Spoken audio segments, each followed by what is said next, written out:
الحمد لله رب العالمين وبنعمته تتم الصالحات.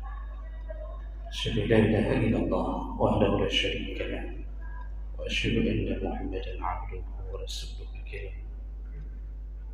اللهم صل وسلم على نبينا وسيدنا المصطفى محمد وعلى آله وأصحابه أجمعين. أما بعد،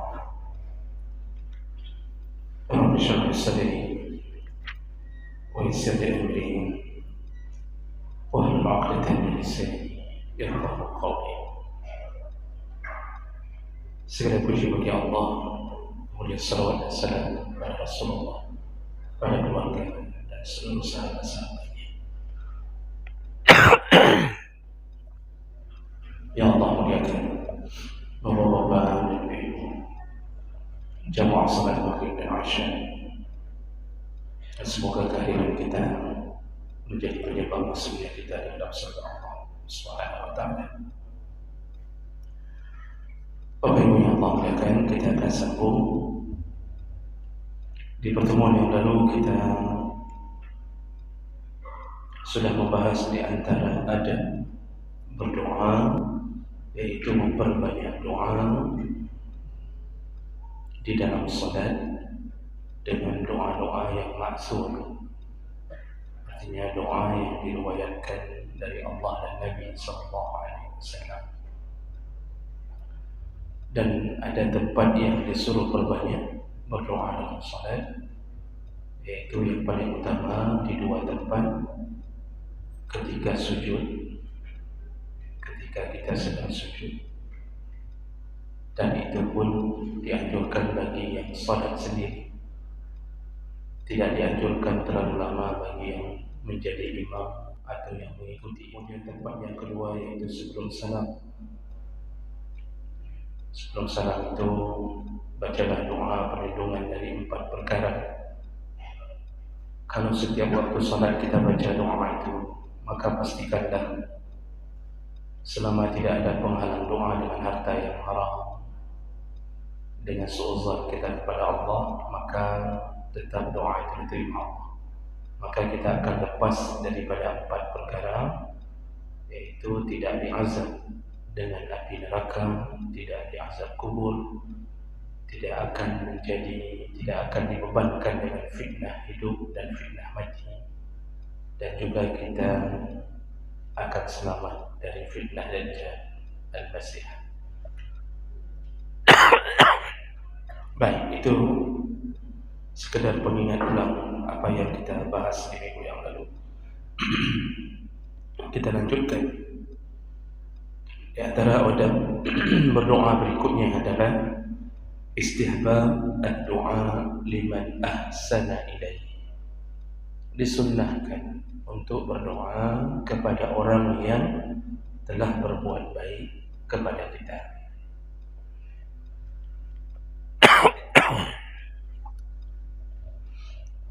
Dan ini menjadi salah satu bukti bahwa kita adalah orang yang bersyukur dan beriman.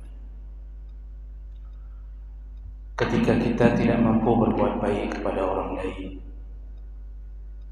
maka jadilah orang baik ketika orang berbuat baik kepada kita. Ketika kita tidak mampu memberi kepada orang, maka balaslah pemberiannya dengan kebaikan kita. Apa kebaikan itu?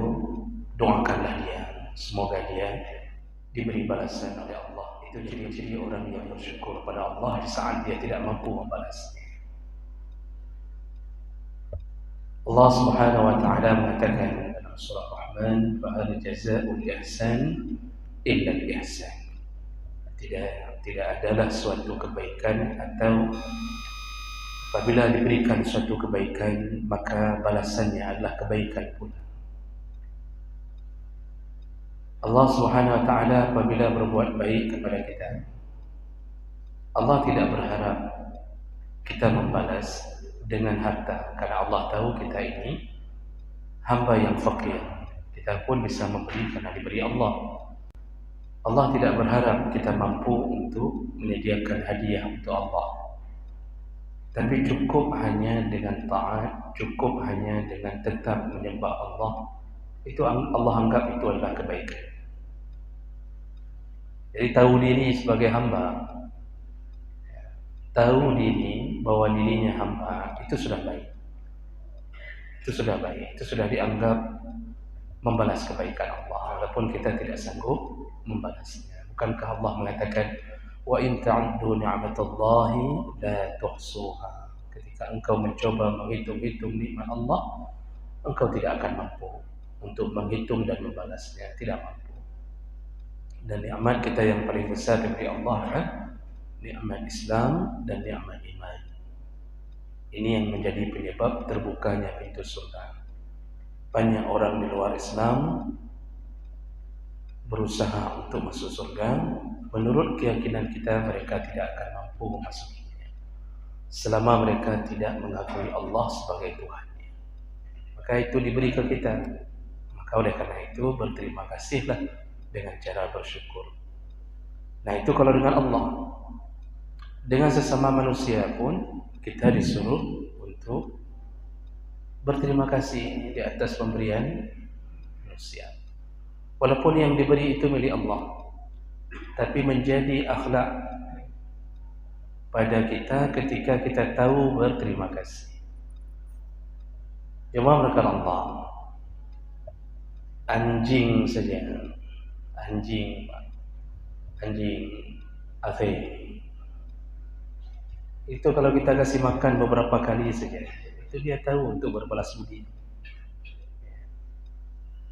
Dia tidak akan menggigit kita, tidak akan menggonggong, bahkan mungkin dia akan menjaga kita. Ya, nate itu anjing, binatang yang paling sering kita jadikan lambang kenajisan.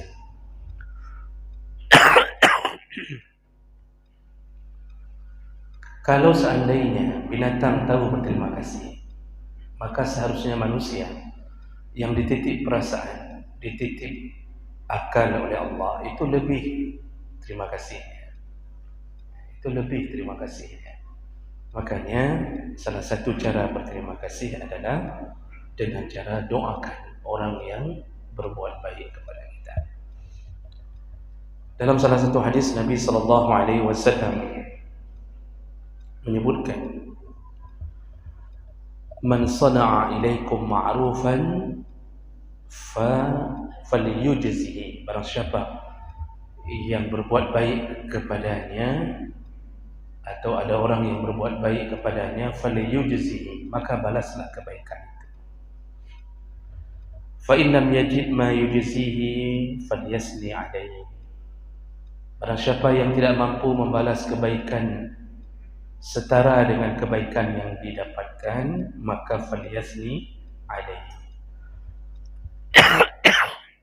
Artinya ucapkanlah puji-pujian kepadanya. Pujian itu ucapan terima kasih.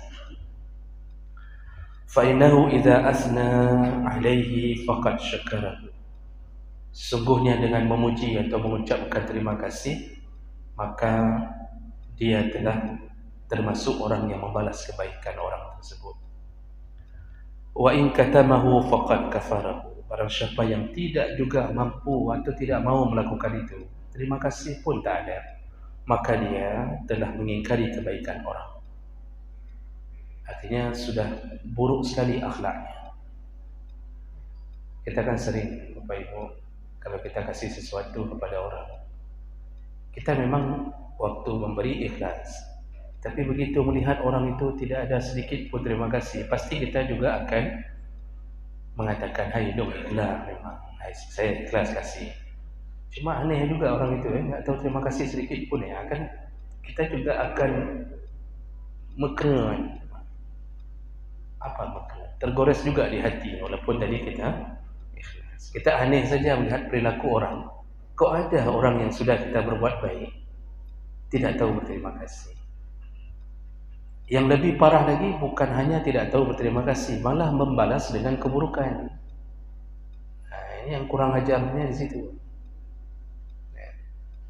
Makanya orang yang paling terburuk di antara manusia yang terburuk adalah orang yang ketika diberikan kebaikan, dia balas dengan keburukan. buruk dadan. Rasulullah sallallahu alaihi wasallam ketika ditanya tentang dosa mencuri, kata Rasulullah, mencuri itu dosa besar, tapi 10 kali lipat lebih besar orang yang mencuri milik tetangganya. 10 kali lipat lebih besar dosanya mencuri milik tetangga. Mencuri punya orang besar dosa, mencuri punya tetangga 10 kali lipat, kata Rasulullah, lebih besar. Kenapa?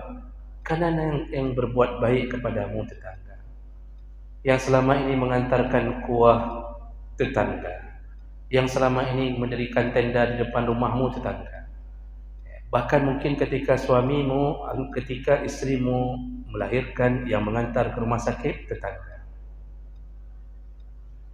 Tetanggalah orang yang paling pertama menolong kita. Tapi kita curi isi rumahnya setelah dia berbuat baik, beri kurang ajar. Itu betul-betul kurang ajar orang itu. Maka Allah akan laknat dia akan menjadi orang terlaknat, terkutuk sepanjang dia tidak bertobat dan memohon maaf. Itu manusia terkutuk. Itu manusia tidak bisa dijadikan kawan. Jangankan kawan, musuh pun tidak bisa kita jadikan. Jadi buruk sekali orang yang membalas keburukan kepada orang yang berbuat baik. Nah, jemaah melakukan Allah Subhanahu wa taala, Nabi mengajarkan kalau orang berbuat baik kepada kita, yang pertama adalah balaslah yang lebih baik. Nah, kalau bisa yang lebih baik. Itu level awal dulu. Au ahsan minhu, kata Allah.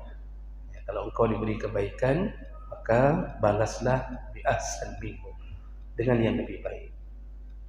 Kalau dia dulu mengantar kado waktu acara walimah anak kita, dia antar kado mungkin anduk ukuran 1 meter.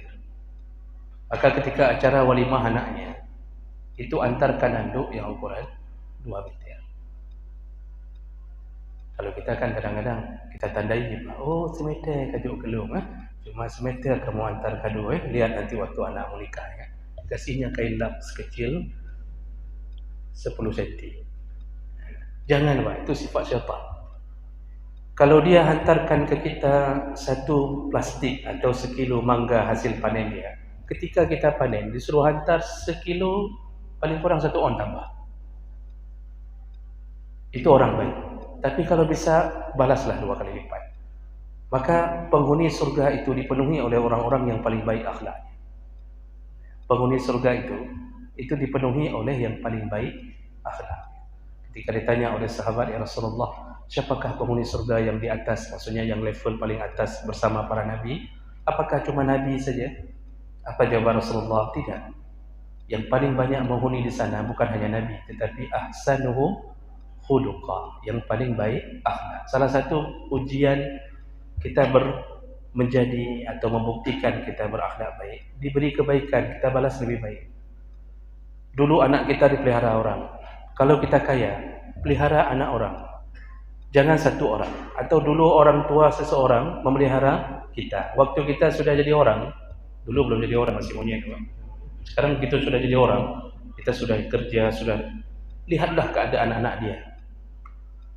Balaslah kebaikannya. Kalau dulu kita yang diasuhnya 1 orang, ketika kita sudah punya harta, asuhlah anak dia 2 orang. Kalau dia berubah jadi orang miskin.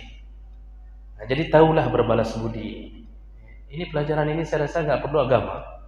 Akal sehat saja sudah cukup. Akal sehat saja. Nah, dulu kita waktu tahun-tahun 80-an 70-an kan ada pelajaran PMP.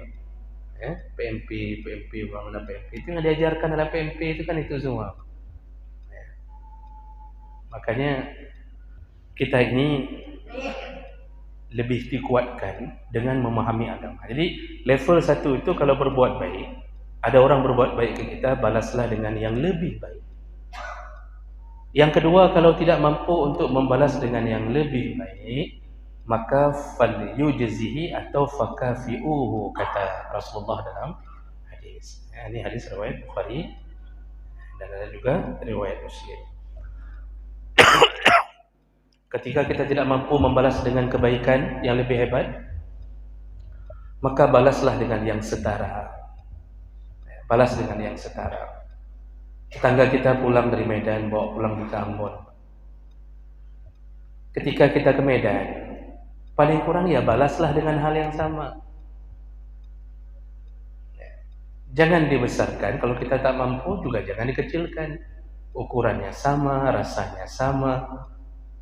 Itu modelnya, jadi balaslah dengan yang setara. Ketika kita diberi hadiah, di saat kesempatan lain, balaslah hadiah itu. Jadi jangan jadi orang hanya diberi terus-terusan. Tidak baik orang yang selalu tangannya di bawah. Karena Rasulullah telah mengatakan dalam hadis yang sahih, al-yadul 'ulya khairun minal yadi as-sufla. Tangan yang di atas tetap lebih mulia, tetap lebih baik daripada tangan yang di bawah. Jadi tangan yang memberi selalu lebih baik daripada tangan yang selalu menengadah untuk menerima. Jadi hanaga, enggak baik jadi orang yang ditraktir terus-terusan. Jadi kalau pergi ke kedai kopi tiap subuh habis main subuh sampai ke SD kan begitu. Saya ada 5 maksudnya. Ya. Tiap subuh yang traktir dia terus-terusan. Orang mau ditinggalkan juga enggak enak karena dia jamaah subuh tapi kriat luar biasa. Sembahyang jamaah subuh tapi kriat luar biasa. Jadi yang traktir orang terus-terusan, enggak pernah dia traktir orang. Kita tidak bisa membaca dari sisi psikologi saja. Orang yang terus-terusan ditraktir itu dibenci, Pak. Enggak ada yang suka sama orang yang bergaul dengan orang yang tidak tahu membalas kebaikan. Makanya lama-lama dijauhi. Nanti paling datang dari WA pribadi, Pak, dijapri ke WA pribadi, yuk ngopi, baik itu puleji, jangan kasih tahu dia, diam-diam aja. Sandal taruh di ujung sana satu. Kasih hidup motor jangan bersuara ya, keluarnya diam-diam saja. Pokoknya jangan tahu dia biar zikir aja sampai sholat duha di sini. Itu menunjukkan psikologi orang tidak suka kalau orang bergaul dengan orang yang tidak tahu membalas kebaikan. Nanti paling kalau terjebak begitu sedang minum kopi, tiba-tiba dia datang belakangan. Itu orang baik itu kan terjebak di situ ya terpaksa berbuat baik juga. Waalaikumsalam. Pio, kenal. Lah hatinya gede. Cuma nggak enak saja karena orang Islam itu banyak nggak enaknya, Pak.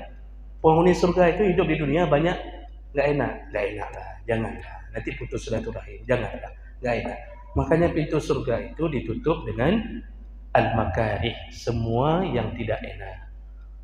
Maka kan orang Islam itu banyak nggak enak, jangan. Terus-terusan dia tahan. Nanti kalau udah marahan, baru bertung sekali, Pak. Saat sudah marah itu. Baru dia akan mengatakan ikan. Kamu harus tahu diri ya. Kamu selama ini kami traktir terusan. Itu satu kedai kopi bicarakan tentang kamu. Sebenarnya kami mau memilih kamu untuk jadi presiden 2024 karena kredit dan aku pilih kau. Makanya kenapa para caleg suka berbagi? Itu rahasianya agar dipilih. Rahasianya memberi. Walaupun setelah diberi tidak dipilih juga. Nah, jadi jemaah melakukan Allah balaslah dengan yang setara. Itu orang baik. Fa innahu idza asna'a fa in lam yajid, kalau dia tidak menemukan apa yang bisa setara dengannya, ternyata orang miskin. Kita diberi beras setiap bulan. Anak kita dikirimkan uang untuk uang jajan sekolah, SPP, anak kita di pesantren dibayarkan. Kita buruh kasar. Kita tidak mampu membalas kebaikan orang. Nah, disitulah kalau tidak mampu membalas orang dengan harta kita, dengan tenaga kita. Jadi mau balas dengan tenaga pun kita tak sanggup. Makanya orang-orang miskin, Pak, yang saleh, itu kalau nggak sanggup dengan uang, begitu mendengar acara di rumah orang yang sering menolong dia, itu dia nggak pulang-pulang, Pak, dari pagi. Itu orang miskin yang beriman, saleh. Dia nggak tahu kayak mana cara ada balas. Kayak mana kita balas kebaikan, anak kita dipeliharanya, ya, kemudian kita dibantunya, makan, minum dibantunya.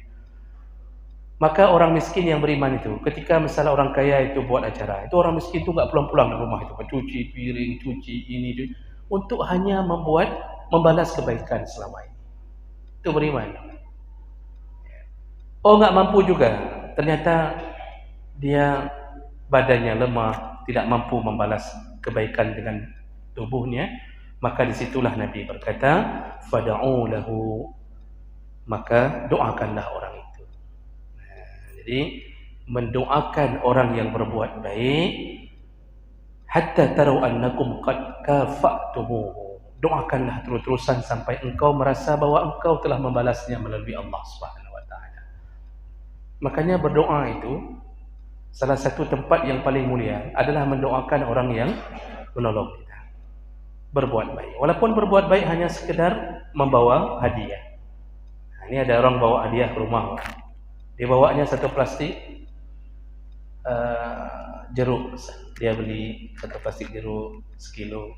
Itu ketika kita terima, atau dia bawa bolu lah ke rumah kita. Ya, bolu yang dibungkus dengan baik dia bawa. Maka mulut kita ini itu harus otomatis ucapkanlah doa. Nah, apa doa yang terbaik?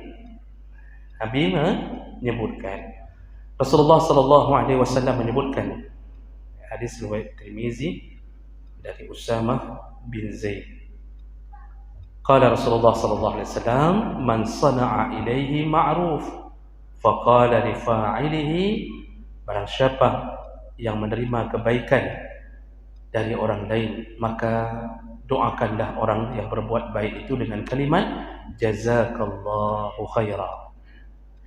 Faqad ablagha fis sana. Kalau dia ucapkan kalimat itu, sungguh dia telah mengucapkan doa yang paling tinggi. Ablagha fis sana itu pujian paling tinggi. Itu doa terbaik. Makanya seringkan kita dengar kalau orang berbuat baik ke kita, orang-orang yang faham itu tidak lagi mengucapkan terima kasih dengan bahasa terima kasih, dia ganti jazakumullah. Itu kalimat itu pengganti dari terima kasih yang hanya sekedar basa-basi di antara manusia. Dan itu berbeda. Terima kasih itu tidak menggantungkannya pada Allah. Walaupun perasaan kita ingin mengucapkan bahwa terima kasih ya sudah berbuat baik kepada kami. Tapi begitu kita ucapkan, kita ganti dengan kalimat jazakallahu khaira. Jazakallah ini bisa jadi jazakumullah, tergantung orang. Karena dalam bahasa Arab itu kalau jazakallah itu untuk seorang laki-laki, kalau jazakillah untuk seorang perempuan. Kalau untuk yang lebih tua umurnya, lebih mulia, atau kita menghormati orang lain, maka diganti dengan kalimat jazakumullah. Juga bisa digunakan untuk orang ramai, jazakumullah. Nah, kalau bercampurnya perempuan laki-laki juga boleh diganti dengan jazakumullah, diwakili dengan itu. Nah, apa artinya? Semoga Allah membalas kebaikanmu khairah, dengan yang lebih baik. Bayangkan, Pak, kita nggak mampu balas. Bolu yang dia bawa itu ternyata harganya 120.000. Tak apa-apa dicilet di dalamnya. Ya, pokoknya dalam setiap bulatan ada ciletannya, ada macam model. Kita cek di internet 120.000, itu belum ongkir. Ternyata yang dia kirimkan selama ini, apa yang dia buat untuk kita selama ini, ternyata harganya mahal sekali. Dan kita nggak tahu bagaimana cara balas. Mau balas gaji kita pun tak cukup. Maka satu-satunya harapan, mintalah kepada Yang Maha Kaya untuk membalas kebaikannya. Makanya doa terbaik adalah ucapkan kalimat jazakumullah khairah. Dan itu harus dibiasakan. Kita kadang nggak biasa, hanya sebahagian kecil golongan yang biasa mengucapkan itu. Kadang-kadang kan kita nggak biasa mau ucap jazakumullah kayak lagi melaban menahan apa kita bilang kadang nggak biasa, sepertinya kayak asing, janggal sekali. Mau kita coba, diajak sama orang jazakumullah, baru si gebet di masjid Jami ke jazakumullah. Itu yang sakit kali hati kita, Pak. Udah kita amalkan sunnah Nabi, diajaknya lagi. Makanya kadang-kadang kalau nggak biasa, karena kita nggak biasa diajar mengamalkan kalimat itu. Padahal itu hadis Nabi dan itu, Pak. Kalau di dunia Arab, karena itu bahasa mereka, itu terbiasa begitu. Jazakumullah. Terutama di kalangan orang-orang beriman dan saleh.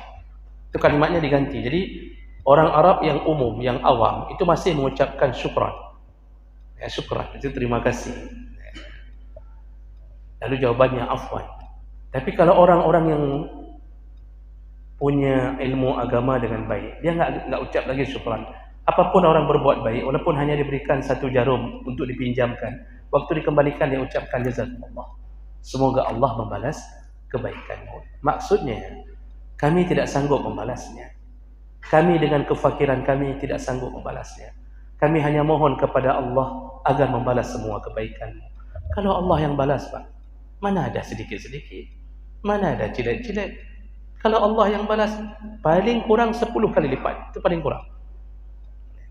Kalau yang kita tolong itu orang-orang yang betul-betul membutuhkan, maka Allah bisa kali lipatkan 700 kali lipat. Kalau orang yang kita tolong itu benar-benar dalam kondisi kesulitan, di saat itu kita datang menjadi penolongnya, bagaikan Allah memberikan cahaya dalam diri seseorang yang gelap, yang hidup dalam kegelapan, langsung dia terang benderang dengan datangnya uang dari kita. Anaknya gak diizinkan ikut ujian, beras tinggal cuma 1 muk lagi, besok mau makan apa, suami tidak ada. Kita datang, kita kasih, ini ada sedekah sedikit, itu dibuka amplop 300.000. Itu kan kayak orang hidup lampu setelah mati lampu 12 jam. Sepuh dunia kayak mana, mau utang sudah banyak sekali.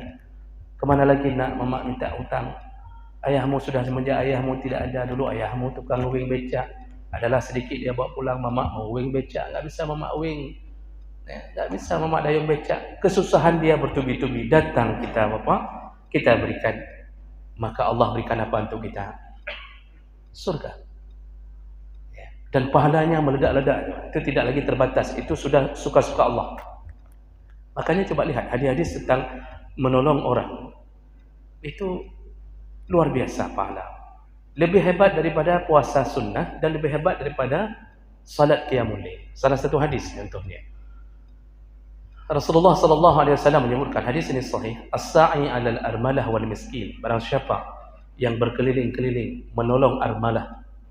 Armalah itu janda, baik janda yang meninggal suaminya atau janda yang diceraikan suami tapi kondisinya miskin. Jadi bukan janda kaya. Karena banyak orang yang cari janda kaya. Ini janda miskin. Miskin kemudian tidak menarik lagi. Tidak menarik, tidak ada rencana kita jadikan istri. Kalau ada rencana jadikan istri kan ada sedikit nyeleweng niat kan, ini enggak ada. Dan dia punya anak yatim. Kita datang setiap bulan.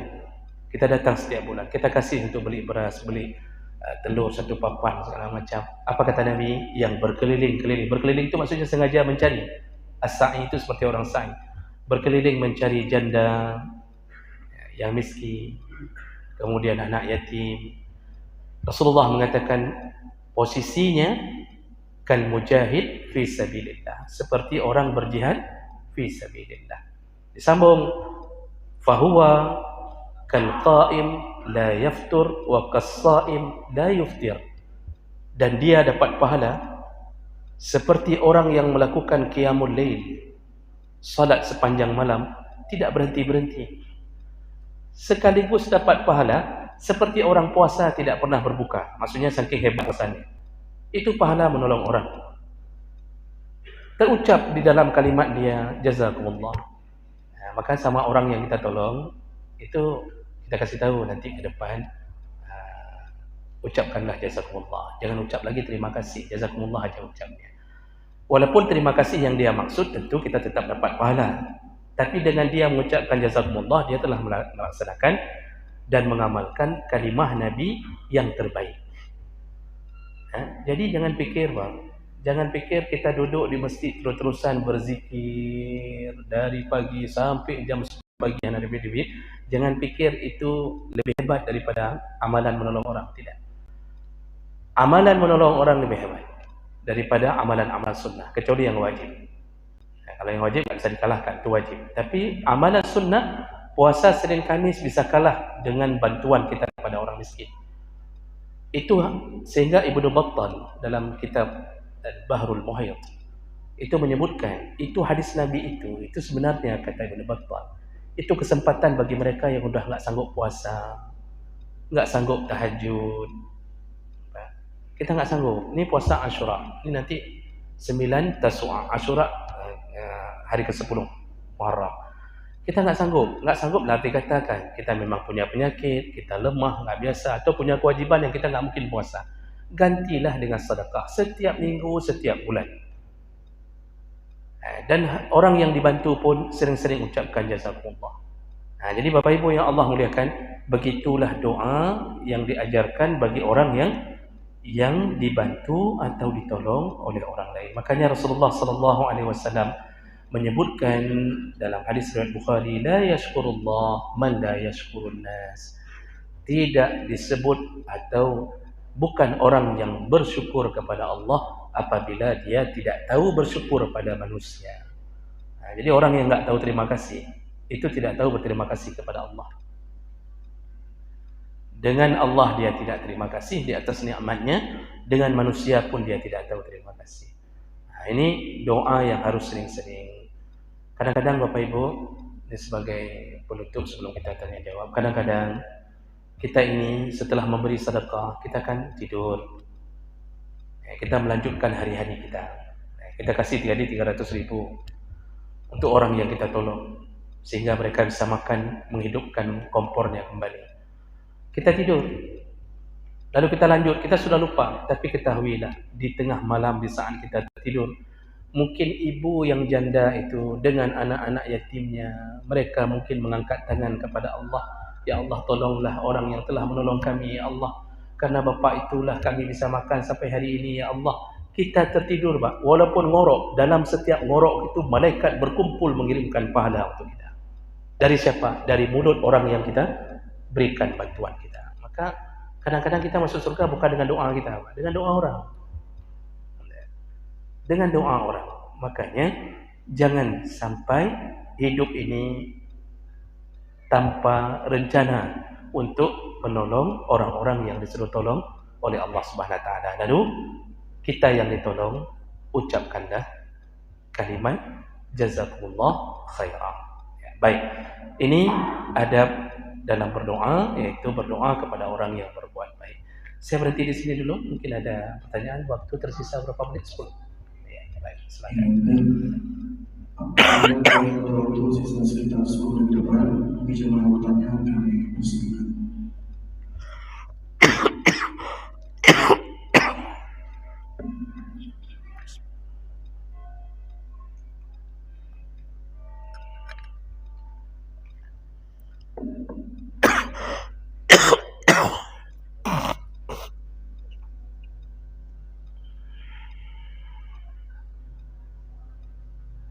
Assalamualaikum warahmatullahi wabarakatuh. Waalaikumsalam. Alhamdulillah tadi malam ini cukup baik, yaitu mengenai terutama tetangga kita yang sedang. Tapi ada sedikit baik tetangga kita atau saudara kita, dia tidak dekat dengan agama, tapi kita membantu juga, tapi dia tidak dekat dengan agama. Itu bagaimana hukumnya, Ustaz? Apalagi yang saya bilang tadi, jazakumullah khairan katsiran, walaupun kita ajari, tapi dia tidak kenal salat mungkin atau apa. Itu bagaimana, Ustaz? Terima kasih. Assalamualaikum warahmatullahi wabarakatuh. Ada lagi? Baik, oke, satu lagi terakhir.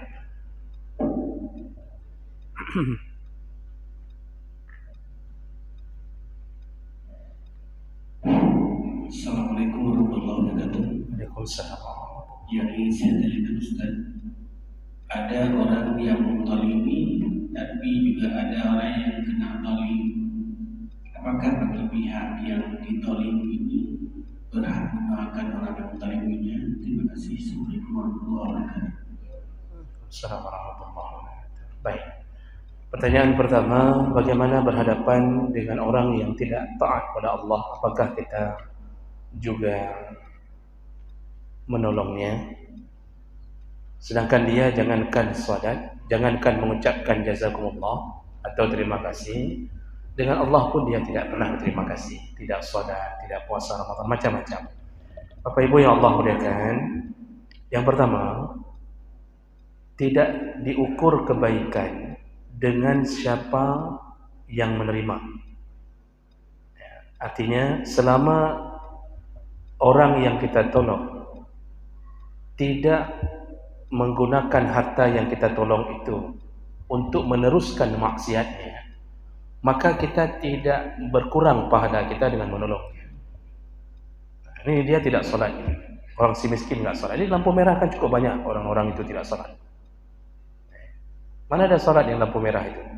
Dari zuhur berdiri sampai lampu merah, asar kita lewat masih berdiri. Enggak pulang-pulang itu, Pak. Anak kecilnya yang dibawa itu kalau kira-kira sudah mulai terbangun, disuntiknya lagi supaya tertidur lagi. Mana ada salat? Berpahalakah kita dengan memberinya 1.000, 2.000? Berpahala.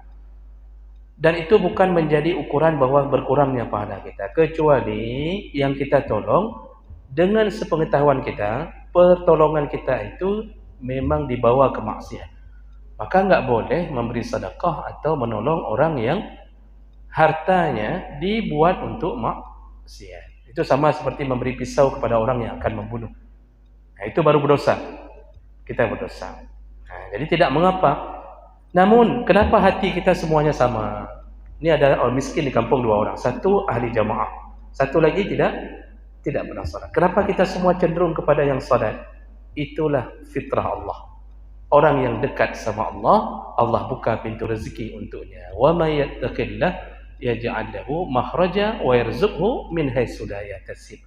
Orang yang takwa itu, maka Allah berikan jalan keluar yang banyak dari kesulitan hidupnya, dan Allah beri rezeki yang tidak terduga. Makanya pikiran kita semua, Pak, ketika dihadapkan kedua orang ini ada uang nih, atau ada zakat, siapa kita kasih? Si A apa si B? Si A ahli jamaah, dia bahkan muazzin. Pasti kita cenderungnya ke si A. Sehingga si A lebih banyak yang dia dapat. Si B ini cuma orang-orang tersesat saja tidak tahu, kasih ke dia. Kenapa begitu? Allah telah mengatakan yang taat tetap lebih banyak mendapatkan rezeki dari Allah, keberkahannya. Nah, makanya wajar terjadi begitu. Hana saw dulu, mudah hana semayangnya, hana saw dulu. Ya, walaupun waktu kita tolong tidak mengurangi pahala kita gara-gara dia tidak salat. Namun kalau bisa, bantuan kita jadikan sebagai jalur dakwah. Nah, kita tanya, nana semayang. Saya pernah bertemu dengan pengemis. Saya tanya, ibu ada salat? Dia kutip-kutip aqua, peluk aqua dari tong-tong sampah. Saya dekati, ibu ada salat? Begitu kalimatnya panjang. Enggak ada, Ustaz. Dia kenal saya, enggak ada. Saya bilang, ini 20.000. Ibu salat. Maka kalau ibu salat, ke depan ketemu mungkin ibu akan dapat 200.000. Dia bilang, iya Ustaz, iya, baik Ustaz. Lepas itu saya enggak ketemu lagi. Entah ada salat, tapi gunakan itu untuk memancing dia. Karena satu orang taubat gara-gara kita, Pak, seluruh pahala salat dia, seluruh pahala kebaikan dia setelah taubatnya, itu dialirkan ke kita. Ya? Nah, itu makanya tidak mengapa menolong orang yang tidak salat. Namun, memang semua orang cenderung kepada orang yang takwa kepada Allah. Pertanyaan kedua tentang orang zalim, ini sebenarnya pembahasan minggu berikutnya. Ya, salah satu doa juga nanti ada berdoa, yaitu dibolehkan mendoakan orang yang menzalimi kita. Nanti selengkapnya minggu depan. Cuma singkatnya begini, Pak. Kalau orang yang menzalimi kita itu orang mukmin, maka kita disuruh doakan agar dia mendapatkan perlakuan yang pantas dari Allah. Ya. Sekaligus hidayah. Arti pantas terserah Allah. Allah mau miskinkan dia terserah Allah. Tapi kalau yang zalim itu orang kafir, itu para ulama sepakat, doakanlah semampu mulutmu melaknatnya, mengutuknya. Dan itu dilakukan oleh Nabi SAW. Jadi mendoakan orang yang menzalimi kita dengan keburukan itu bukan sebuah larangan. Tapi kalau dia mukmin, maka mintalah biar urusan Allah. Karena itu juga hamba Allah yang masih percaya sama Allah. Biar urusan Allah. Ada yang suka-suka Allah. Tapi boleh minta doa yang buruk untuknya. Karena nanti dalilnya saya bacakan minggu depan. Ada hadis dari Aisyah, pernah dicuri, barang Aisyah pernah dicuri. Lalu Aisyah mengecilkan suara ketika berdoa, dia minta, ya Allah balaslah. Lewat Nabi mengatakan, wahai Aisyah, jangan minta ringan sama Allah, mintalah yang keras untuknya, minta yang keras. Artinya minta sama Allah agar dibalas pencuri itu. Padahal pencuri itu orang waktu itu orang Muslim juga. Jadi ini termasuk doa kepada orang zalim. Nanti selengkapnya dengan dalil-dalil yang ada, kita akan lengkapkan pembahasan di minggu yang akan datang. Dan sebagai penutup, Bapak Ibu yang Allah muliakan, ada dua orang yang paling harus kita sering ucap jazakumullah khairan, yaitu orang tua dan pasangan hidup kita sendiri. Kita kan paling sering, katakan paling jarang mengucapkan terima kasih ke isteri kan. Orang tua nomor satu, ucapkan setiap kali dia berbuat baik, jazakumullah khairan. Nanti diwakili dengan kalimat Rabbighfirli wa li walidayya warhamhuma kama rabbayani shaghira. Kita dengan orang tua malah jarang berterima kasih. Dikasih peng, cok peng nak, pergi belanja sana, pergi beli ini, beli itu. Kita ambil, beli, udah. Enggak ada kalimat apa-apa. Jarang anak-anak mengucapkan terima kasih ya mak, terima kasih ya bapak, jarang. Padahal itulah manusia yang paling nomor satu yang paling harus kita ucapkan. Semoga Allah membalas kebaikanmu wahai ayah, wahai ibu. Dan yang kedua yang paling jarang kita ucap terima kasih ke siapa Pak? Pasangan hidup. Istri berkuah-kuah di depan kuah. Berkuah-kuah Pak. Pernahkah seorang suami ketika makan, Masya Allah, jazakumullah, jazakillah, terima kasih wahai istriku. Mulai besok kita makan di warung saja, katanya. Itu berarti gak enak kuahnya nih berarti. Tapi walaupun begitu, lihatlah bagaimana istri kita berjuang untuk kita. Dia cuci baju, dia cuci anak kita, dia cuci kita sekali-sekali. Pokoknya macam-macam dia buat. Dia cuci piring setelah kita makan. Kita tinggal campak-campak aja. Kali cok, selesai di situ. Pernahkah setelah dia cuci piring kita ucapkan terima kasih adik, terima kasih ayang, terima kasih bebek? Jarang Pak. Jarang sekali.